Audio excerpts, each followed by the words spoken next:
आपका हमारे चैनल पर बहुत बहुत स्वागत है। पिछले क्लास में हमने आपको उत्तरवर्ती मुगल काल के कुछ बादशाहों के बारे में, बल्कि ये कहें कि सभी बादशाहों के बारे में एक खाका खींचकर बताया था कि उत्तरवर्ती मुगल काल में कुल 9 राजाओं ने शासन किया था और एक के बाद एक उनके शासनकाल की क्या घटनाएं, जिसे हम आपको थोड़े थोड़े शब्दों में इसे बता चुके हैं। अब इनके बाद एक एक राजा के बारे में, एक एक बादशाह के बारे में और उनके शासनकाल की हुई प्रमुख घटना जो आपके एग्जाम की दृष्टि से बहुत आवश्यक है, बहुत महत्वपूर्ण है, उसे हम बताएंगे।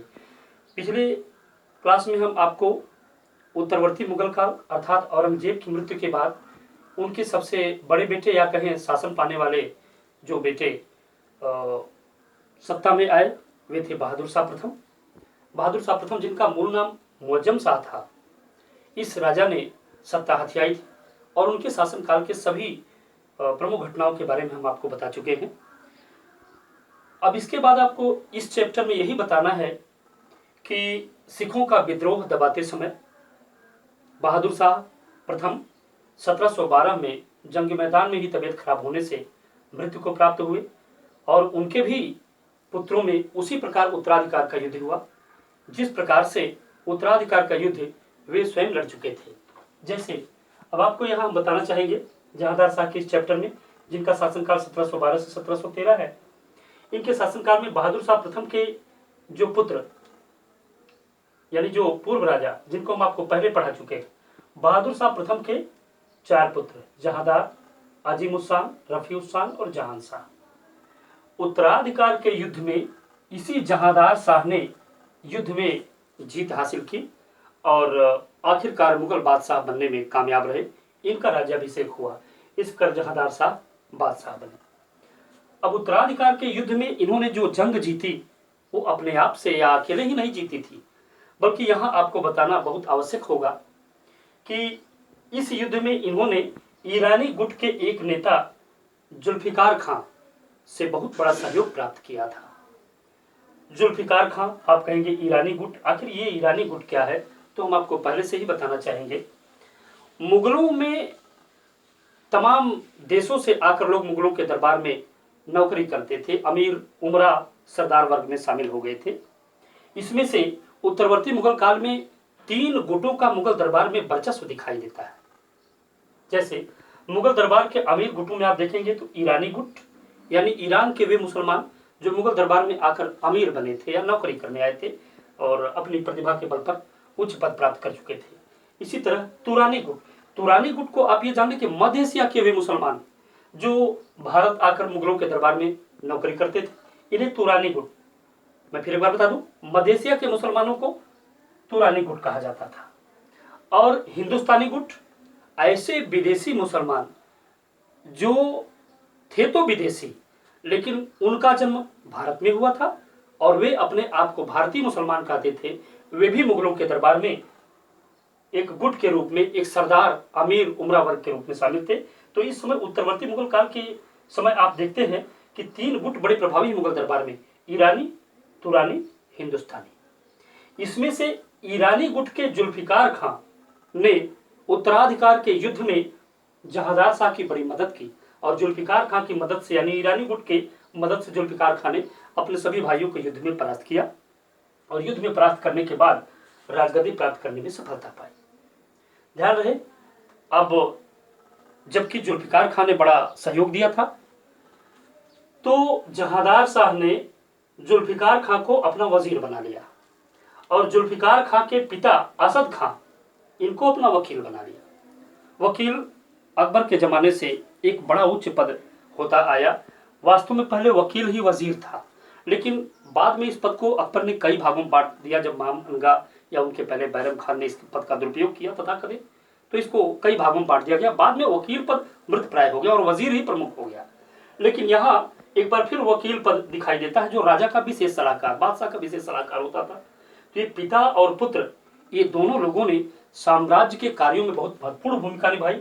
बल्कि आप ये कह सकते हैं कि आखिरकार इसी ईरानी गुट के इन दोनों पिता पुत्रों ने इतनी महत्वपूर्ण भूमिका निभाई कि वे बादशाह पर पूरी तरह प्रभावी रहे। स्वयं जुल्फिकार खां अपने एक चाटुकार सुभग चंद के माध्यम से सारा प्रशासनिक कार्य चलाता था। इसका चाटुकार था सुभग चंद, इसके माध्यम से संपूर्ण प्रशासनिक कार्य चलाता था। और इसने राजा की तरफ से, यानी राजा ना निर्णय लेकर के वजीर सारा निर्णय ले रहा है, राजा की तरफ से इसने तमाम निर्णय लिए, यद्यपि वो राजहित में थे। जैसे हम कह सकते हैं कि उसने भारतीय राजाओं को, या कहने मुगल लोगों के जो विरोधी राजा थे उन लोगों को एक बार फिर से प्रशासन में जगह देकर उनको उपाधियां देकर अपनी तरफ मिलाने की कोशिश की, ताकि इस मुगल साम्राज्य को एक बेहतरीन आधार फिर से प्राप्त हो सके। इसलिए जुल्फिकार खान ने आमेर आप जिसे कह सकते हैं जयपुर, आमेर यानी जयपुर के राजा जयसिंह द्वितीय, ये राजा जयसिंह के पुत्र थे, इनको जयसिंह द्वितीय कहा जाता था। इनको मिर्जा राजा सवाई की उपाधि दी गई और उपाधि के साथ साथ इनको मारवा की जागीर भी दी गई तथा अपना मित्र बना लिया गया। इसी तरह आप देखिए दूसरा, मारवाड़ जोधपुर, इस मारवाड़ या जोधपुर के राजा अजीत सिंह को महाराजा की उपाधि दी गई या राजा की उपाधि दी गई, महाराजा अजीत सिंह, और साथ ही साथ इनको गुजरात की जागीर भी दी गई, इनको भी अपनी तरफ उसने मिला लिया। इसी तरह जुल्फिकार खान ने आगे निर्णय लेते हुए जाट नेता चूड़ामन, आपको आगे जब पढ़ाया जाएगा नवीन स्वायत्त राज्यों का उदय, तो उसमें आपको बताया जाएगा कि ये जाटों का जो राज्य हुआ करता था वो भरतपुर बिल्कुल उत्तर प्रदेश और राजस्थान की सीमा पर ही है भरतपुर। यहाँ पर जाट लोग अपने एक राज्य को स्थापित कर चुके थे। तो जाट नेता चूड़ामन को और बुंदेलखंड के राजा, ये कहीं कि ये लोग राठौर थे, ये इनके राजा छत्रसाल को अपनी तरफ मिला लिया। इस प्रकार इसने राज्य को या साम्राज्य को एक बेहतरीन आधार देने का प्रयास किया, जिसमें वो प्रारंभ में कहें कि वो कामयाब रहा। यहां तक तो सब कुछ अच्छा चला, एक अच्छा आधार दिया, लेकिन एक तरफ जो ये राजा एक अच्छा आधार दे रहा था, ऐसे समय में आप कह सकते हैं पश्चिम और दक्षिण भारत में मराठा साम्राज्य, जहां की स्थापना, मराठों की स्थापना एक तरह से कहे साम्राज्य के रूप में छत्रपति शिवाजी कर चुके थे, और शिवाजी के उत्तराधिकारी इस समय धीरे धीरे संपूर्ण दक्षिण भारत में वर्चस्व स्थापित करते चले जा रहे थे। ऐसी स्थिति में जब उसने आमेर के राजा, मारवाड़ के राजा, जाट नेता, छत्रसाल, बुंदेला, इन लोगों को मित्र अपना बनाया, एक बेहतरीन आधार प्रदान किया साम्राज्य को, तो दक्षिण भारत या पश्चिम भारत पर भी उसने ध्यान दिया। ध्यान रहे, उसने दक्षिण या पश्चिम भारत में जो मराठों की एक प्रकार से साम्राज्य के रूप में वरीयता बढ़ती जा रही थी, उनकी शक्ति बढ़ती जा रही थी, उनको भी अपना मित्र बनाने के लिए इन लोगों को चौथ और सरदेशमुखी, चौथ यानी मराठा लोग किसी राज्य से उसको तंग न करने या ये कहे कि उस पर अपना वर्चस्व स्थापित करने के लिए उससे चौथ वसूल करते थे। साम्राज्य की आय का 1/4 मराठों को चाहिए। इसी तरह सरदेशमुखी, ये दर्शाने के लिए कि हम यहाँ के सबसे बड़े जमींदार हैं, उनसे उनके साम्राज्य के आय का 1/10 हिस्सा लेते थे। तो चौथ और सरदेशमुखी जो मराठे वसूल करते थे, उन्हें जुल्फिकार खान ने चौथ और सरदेशमुखी को इस शर्त पर मराठों को देने का प्रस्ताव किया कि इसकी वसूली स्वयं ये कहने की मुगल अधिकारी करेंगे और मुगल अधिकारी वसूली करके मराठों को चौथ और सरदेशमुखी दे देंगे। तो ये भी घटना थी इनमें से। इस तरह से मराठों से भी इन लोगों की एक अच्छी मित्रता बनी। आप कह सकते हैं कि जो इसमें इन लोगों के भारतीय राजाओं के मित्र बनाने की बात जो चल रही है, उसमें किस तरह से इसने दक्षिण भारत और पश्चिम भारत में भी कामयाबी हासिल की, इसको कहा जा सकता है कि इसने किस प्रकार से आखिरकार चौथ और सरदेशमुखी को मराठों को देकर के उन्हें संतुष्ट कर दिया। आप इसको लिख सकेंगे कि पश्चिम भारत में, या ये कहें दक्षिण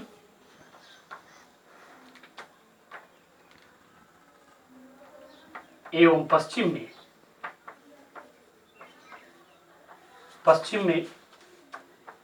मराठों को चौथ, जैसा कि मैंने अभी बताया, विजित राज्य के आय का 1/4 चौथ, तथा सरदेशमुखी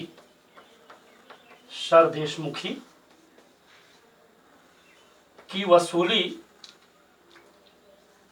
या की आय इस आधार पर देना स्वीकार किया, आधार पर दिया कि इसकी वसूली मुगल अधिकारी करेंगे। यह भी एक साम्राज्य को एक अच्छा आधार देने का प्रयास था। तो इसे भी आप लिख सकते हैं, इसकी वसूली मुगल अधिकारी करेंगे। तो इस तरह से भारत के लगभग सभी राजाओं को इस जुल्फिकार खां ने अपनी तरफ करने के लिए एक बेहतरीन आधार देने की कोशिश की। ये इतनी घटनाएं तो प्रमुख रूप से उत्तरवर्ती मुगल काल के, इसे आप नोट कर चुके होंगे, और इतनी घटनाएं उसके समय घटी थी। लेकिन यहाँ एक और भी घटना घटती है। घटना वो ये घटती है कि जुल्फिकार खां एक प्रशासक के रूप में जितना ही काबिल इंसान था, जितना ही बेहतरीन इंसान था, उतना ही बादशाह जहांदार नाकाबिल इंसान था। एक नाकाबिल बादशाह था। आप कह सकते हैं बाबर के वंशजों में उत्तरवर्ती मुगल काल का सबसे अयोग्य शासक जहांदार था, सबसे अयोग्य शासक। कारण क्या थे? इसे अपने भोग विलास, अपने ऐश मौज, इससे कभी फुर्सत नहीं मिलती थी। इसने दिल्ली की एक वेश्या लाल कुमारी से विवाह कर लिया था। तो आप यहां लिख सकते हैं कि जहांदार ने दिल्ली की एक वेश्या लाल कुमारी से विवाह कर लिया था। ये एक इनका ये कार्य था, लाल कुमारी से विवाह कर लिया था। अधिक समय इनका इन्हीं के साथ बीतता था। ध्यान रहे, इनके इन कारणों से यद्यपि वजीर ने काफी काबिलियत प्रदर्शित की, लेकिन राजा के उसमें सपोर्ट न मिलने से राजकाज अस्त व्यस्त होने लगा। और ऐसे ही समय, अभी मैंने थोड़ी देर पहले बताया आपको कि जहांदार, अजीम उस्सान, रफी उस्सान और जहांशाह, ये 4 भाई थे। ऐसे समय में जो कि जंग मैदान में जहांदार ने अपने भाइयों को मार दिया था, अजीम उस्सान का पुत्र इसी समय था, जो फारूक सियर, वो दिल्ली के सीमा पर मर्राता था, फारूक सियर। और फारूक सियर ने हिंदुस्तानी गुट के अमीर, मैंने थोड़ी देर पहले बताया ईरानी तुरानी हिंदुस्तानी गुट के अमीर होते थे, 3 गुट। इसमें से हिंदुस्तानी गुट के अमीर अब्दुल्ला खां सैयद और हुसैन अली खां सैयद, कहीं कहीं आपको मिलेगा अब्दुल्ला खां सैयद बराहा, हुसैन अली खां सैयद बराहा, ये बराहा इन लोगों का गांव था। तो इस हिंदुस्तानी गुट के अमीर से धीरे धीरे मुलाकात कर एक दिन मुगल महल पर आक्रमण कर दिया। मुगल महल पर आक्रमण, इस आक्रमण की अफरा तफरी में आखिरकार बादशाह जहांदार भाग खड़े हुए और ये एक धान के खेत में छिप गए, जहां पहुंचकर आखिरकार फारूक सियर ने अपने चचा और चची सरकार की तलवार के एक ही वार से हत्या कर दिया और साम्राज्य पर अधिकार कर लिया। अब आपको यह बताना उचित होगा कि अंततः साम्राज्य अस्त व्यस्त हो गया, यानी साम्राज्य में व्यवस्था रही नहीं, अस्त व्यस्त हो गया। साम्राज्य अस्त व्यस्त होने का फायदा उठाया फारूक सियर ने, तथा फारूक सियर नामक मुगल राजकुमार, अभी थोड़ी देर पहले इनको बताया गया, मुगल शाहजादे ने हिंदुस्तानी गुट के अमीर, हिंदुस्तानी गुट के अमीर सैयद बंधु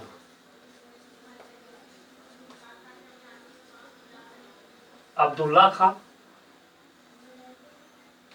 सैयद बंधु अब्दुल्ला खां और हुसैन अली खां की मदद से, खां के सहयोग से जहांदार को परास्त कर साम्राज्य पर कब्जा कर लिया या साम्राज्य पर अधिकार कर लिया, जो भी आप लिख सकते हैं। कब्जा ज्यादा छोटा लग रहा है। ये कार्य आखिरकार इसने किया। इसके अर्थात ये जो जहांदार हैं, इनके जहांदार के इन कारणों से कि बड़ा ही नाकाबिल व्यक्ति निकला। इनके समकालीन एक अमीर होते हैं, एक इतिहासकार होते हैं खफी खां। मैंने जैसे कि पहले भी बताया, खफी खां ने जहांदार को बड़ी विचित्र सी उपाधि दी है। इनको उपाधि दी है लंपट मूर्ख की। इनको लंपट मूर्ख की उपाधि दी गई और साथ ही साथ ये भी बताया जाता है कि आखिरकार यह व्यक्ति उत्तरवर्ती मुगल काल का सबसे अधिक अयोग्य शासक निकला। आप यहां लिख सकते हैं कि इतिहासकार खफी खां ने जहांदार शाह को लंपट मूर्ख की उपाधि दी, जो एक ही वर्ष में सत्ता गंवा बैठा। लंपट मूर्ख की उपाधि दी। आपने उत्तरवर्ती मुगल काल के इस दूसरे शासक जहांदार शाह के बारे में जाना। अब हम इस जहांदार के बाद आपको तीसरे शासक फारूक शेर के बारे में अगले चैप्टर में बताएंगे। Thank you class.